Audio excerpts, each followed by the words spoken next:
bear hunting. Okay, bear hunting's huge because, and the people in the north, they rely on that income. Yeah. Okay, so you get Joe Schmo who's making maybe $30,000 a year, and he decides, well, I'm going to see if I can get the bear management in this area, and I'm gonna be a bear outfitter, and make some extra money. Yeah, you know. Well, you said a couple thousand per. Oh, easy.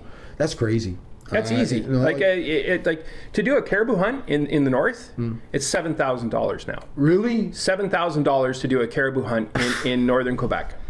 You know, and how much? And you can go to Africa and shoot 5 species of animals for $5,000. Yeah.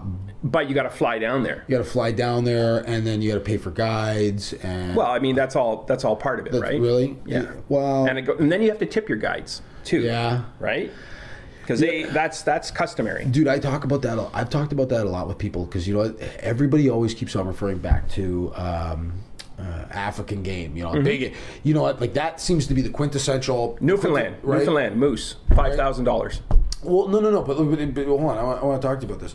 The African trophy hunt seems to be like everybody who dislikes hunting always seems to kind of eventually fixate and say, "Oh yeah, well they're shooting lions and rhinoceroses," and people. I don't think people. Do you know who's done the African run? Dave Malloy. Oh yeah. Down in Erie Trackers. Yeah. Now, what people don't realize is that meat is given to the locals. Yeah. They benefit from it, Yeah. and what they're doing is because of the seasons and whatnot, they're keeping control numbers on the herds, so that they don't overpopulate. And I hear they shoot a lion if there's one that's been known to be attacking, you know, people and livestock, and I mean that's. I mean, there's a function of hunting going down there. It's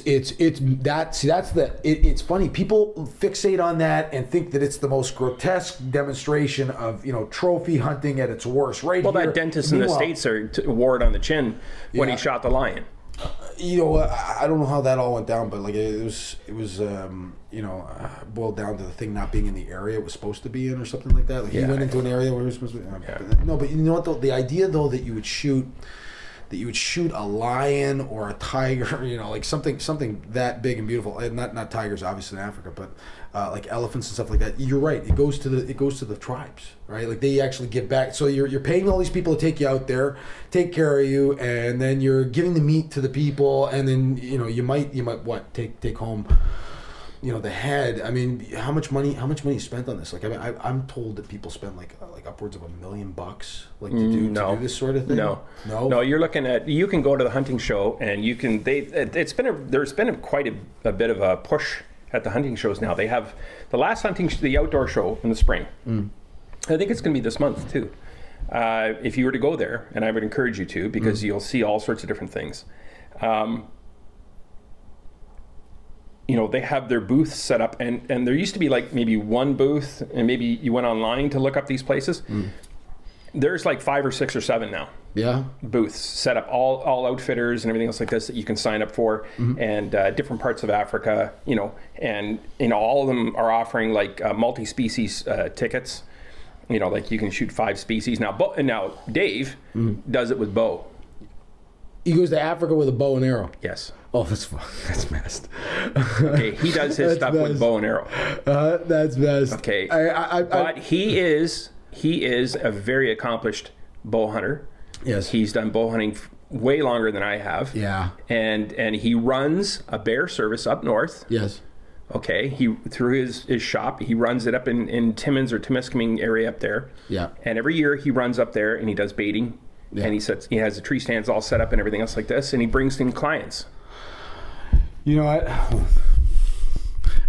What I want to say is this. For the people that don't know much about African game, they are the toughest animals on the planet. Like, I mean, there's kind of a general understanding that if you're going to shoot something in Africa, it has had millions of years of evolution to grow into probably a pretty resilient animal residing in one of the harshest environments in the world still today. And to go out there with a bow, and I mean, I got nothing but respect for hunters in general, but for the guys that actually get out there with a bow and do the hunting with a bow, I mean, folks, this isn't always about a guy with a high-powered rifle, described as being a mile away from some poor innocent deer. It's not like that. I mean, I can tell you right now that there's a lot involved, in bow hunting, and you really got to know your stuff, and you really have to be a skilled operator with a bow to hunt. In my opinion, you're operating at ranges that are much closer. Yeah, like, I mean, you're getting, if you're hunting for something, and I mean, remember, folks, these are wild animals. I mean, don't think that just because you're not in Africa, they're not dangerous. They can be, and don't think that deer can't be dangerous. Like there's these animals do have the necessary natural equipment to defend themselves and to injure people. I've heard horror stories, of people getting gored, definitely kicked. They get a little too close. Then they're either not necessarily interested in shooting the animal, and the animal still makes its way close to you, feeling very territorial, and may decide to whack at you. And I mean, if you don't think that a 150-pound deer or a 200-pound deer can't knock you flat on your ass, moose are very dangerous. And moose are very dangerous. I've heard the stories of people smashing into these things with their cars accidentally, and the moose getting up and running away and leaving a pile of mangled steel behind that used to be your car. Certainly a realistic danger for the people out there that live in the rural areas. I would wholeheartely recommend that you invest in deer whistles. I know that in my short stay working out in Flamborough as a police officer, I was very happy to know that a lot of people were making good use of deer whistles in their cars to scare away the animals, and you could actually see it. I actually saw it happen once. You saw a deer making its way for the roadway at a good clip. This thing was sprinting across the field, and all of a sudden it just turned around and went the other way. And I stopped the car in front of me, and I spoke to the gentleman, and I asked. I said, what? I gotta ask. Is your car equipped with a deer whistle? Like, do you live out here? And he confirmed my suspicions, is that he was in fact operating a vehicle that had this little deer whistle, which is just a little device that fits on the the undercarriage of your car, or underneath the front bumper. You can't even see it. It looks like something that would go on a bicycle, small, but it manages to scare away deer. And if you want to spare yourself the dissatisfaction of damaging your car horribly, if you find yourself driving quite often out in rural areas, invest in this little $10 whistle that sticks to the bottom of your car. It could save your life. It could save a deer's life. I again highly recommend it. Like there's so many things that you encounter working out in rural areas and being out in Mother Nature. That's definitely one of them. Bugsy, you've described to us before being out and just taking it all in. And certainly I haven't done enough of that, but the calming effect it can have on people is fascinating to me. In this world where we're all kind of just hustling along as fast as we can, it's nice to see people reconnecting with nature. And to see guys like you doing it, and people that I care about doing it, has always been kind of important to me. What would you say? Just to continue on with the vein of hunting, because I mean, I love having you on the show and discussing it. Hunting and food preparation. And then this is something that also I've noticed about the hunting community, ladies and gentlemen. In addition to not being bloodthirsty murderers, they're also quite often accomplished chefs. I've seen a lot of hunters that would surprise you. You watch them walking into their house wearing flannel, and they may look a little bit rough and unpolished until they get into the kitchen. And you know what? Then all that pride and time, energy spent, and money that went into obtaining that animal is also it migrates into the kitchen, folks. I've some of the best meals I've ever had have been those that I've had at hunters' homes, and certainly my good friend Frank has on occasion fed me venison. I know I've had sausage here and stew. For the people out there that don't think that bear can't be delicious, I would disagree. Bear stew with a fresh loaf of bread from the local bakery. Just leave the pot on the table, folks. It's incredible if it's prepared properly. I mean, you got some favorite recipes there, Bugsy, that you can think of off the top of your head? Well, I think if you're going to talk about hunting, you have to talk about the phases of hunting. I mean, there's the preparation, there's the actual hunt, and then there's the gathering of the animal, or the getting of the animal. Yeah. And then there's the preparation of the actual of the meat, and you have to take it very seriously. I mean, it's you don't want the meat to spoil. I mean, there's certain rules that you have to abide by, and taking care of the meat and processing it properly is huge. I mean, why waste all your effort if you're not going to do it right? Yeah, no, absolutely. And again, one of those places that I would be amiss if I didn't discuss this. One of those uncomfortable subjects that people don't want to talk about, and that's something that we do here on the Canadian Gun Vault. Unfortunately, if we're really going to have an impact, we got to discuss the uncomfortable issues. I don't mean to sound like Justin Trudeau, but though it's important that we have meaningful discussion regarding the preparation of these animals. People don't want to have to think about hanging an animal upside down and draining the blood, or skinning it, or taking away the meat from the bone. I mean, even some hunters I know that will take their meat to the local meat backing plant and to their favorite, perhaps to their favorite butcher. That's another part of the economy. Yeah. But that person has decided that they want a proper bona fide butcher to look after their animal. Yep. And there's nothing wrong with that. No, nothing wrong. One of the things I've learned to do is I've learned to look after it myself, and I really like taking the certain cuts of meat that I like to use, and basically preparing them properly in my favorite way. Yes. That's another thing. People have their own methods, folks. I've never seen. You think that there can only be one way to process meat. Like some people insist on waiting specific amounts of time. Other people, obviously temperature is an issue. Oh, it's huge issue. And now, since we've had all these warm spells in the fall, yes. I mean, one of the things that's changed for me, and I've been lucky enough to be able to find a butcher who and by law, they cannot store wild game with domesticated meat. Okay. They have to have a separate cooler, and it's all very governed very strictly. So you have to be able to find a butcher that will actually hang your meat or your deer, keep it cool until you're ready to butcher it.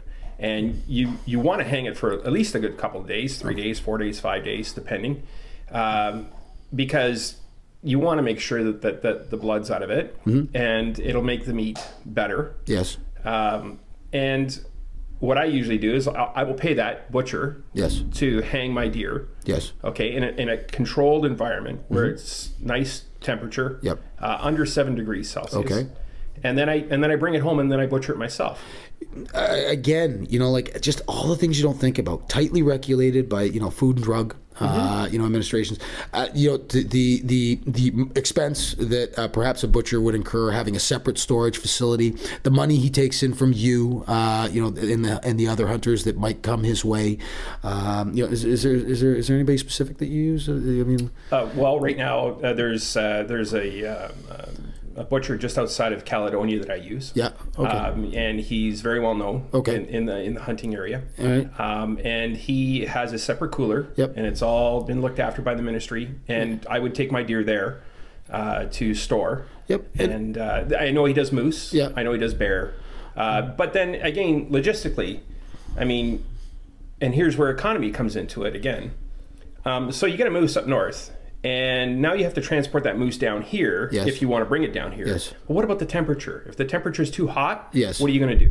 You have to be able to have that meat cooled, or you have to find a butcher or an abattoir up in that local area to handle the meat. And we're not talking about a couple of steaks in the cooler that you put in the back of the family truckster, folks. We're talking about large animals and transporting them, the weights involved, logistically, moose hunting is a huge undertaking. So when you see the trucks going down the road, the QEW or whatever, and they're loaded with ATVs and boats on top of the trailers, and generators, and you've got gas cans, and you're bringing all that into the bush with you. I mean, the moose don't live on the edge of the road. No, they don't. I mean, that's where some people see them. And again, misconceptions among the metropolitan communities. Thinking that you don't have to make your way into tens of kilometers of bush to get what you want, and then get it out of there. And I mean, mind you, all that work is kind of fun. Yes, in a way, but it is work. Yes, it is an effort. Yes. At the end of the day, you sit down with your friends. You have a drink, you socialize,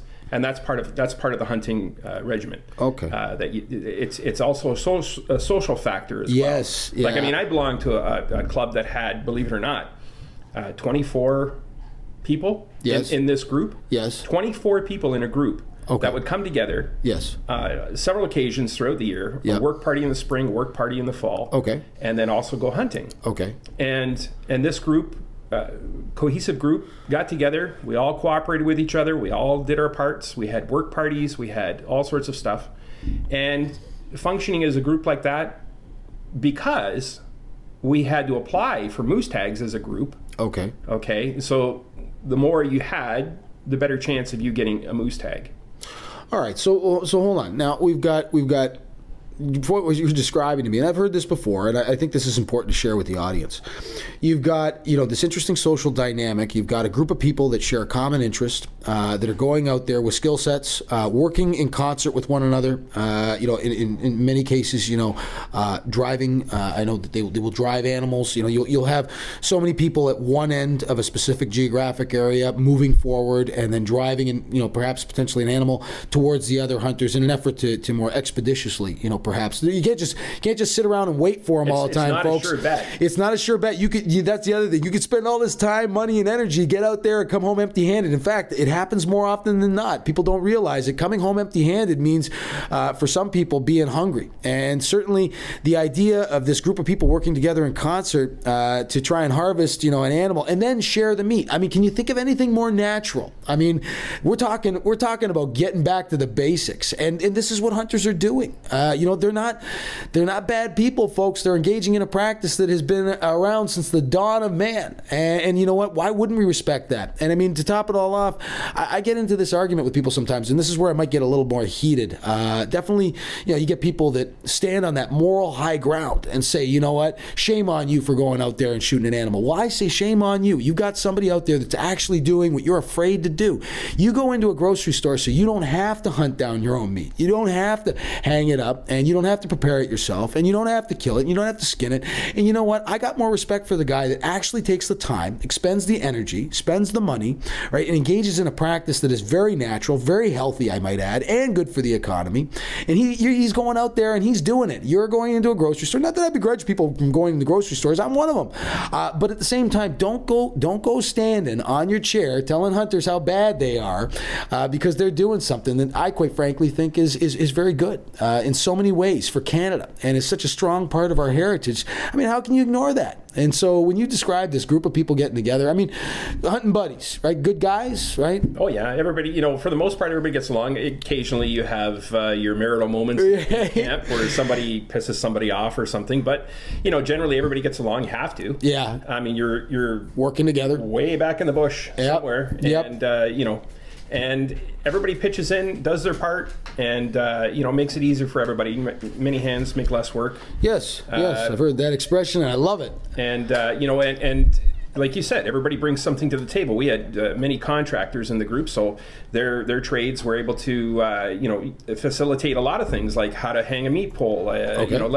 They would bring equipment in. They would bring all sorts of stuff in. Everybody brings something to the table. Now isn't that something positive and meaningful, all right, to the equation? Bringing people together, right, with one purpose, a legal purpose, I might add, getting together and working towards a common goal, and bringing different skill sets to the table is, that's just fascinating for me, and I love the idea of people doing that, and I'm so glad to have friends that are part of it, and I'm proud of you, Bugs, and it's always a pleasure having you here on the show. Thank you so much, right, for sharing with us again. We can't get enough of the hunting community here at the Canadian Gun Vault. I find myself more and more every day appreciating what it is that you guys do, and certainly the impact you have in a very positive way on Canada and our economy and our environment. Thank you so much again, Bugsy, for being here with us. Thanks, Mark. Appreciate all right. Well, folks, we hope you've enjoyed this short podcast. That's about all the time we have today. Looks like Tucker's mowing down on his bone pretty good, so I'm going to stop the podcast now. Otherwise, you guys are going to be treated to the crunching sounds of his delight there, as I'm going to try and wrestle this thing from him shortly and probably get into a tussle with him.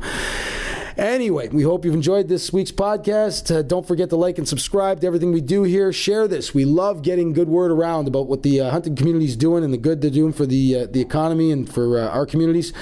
And as always, Canada, don't be afraid to shoot straight. Stay safe.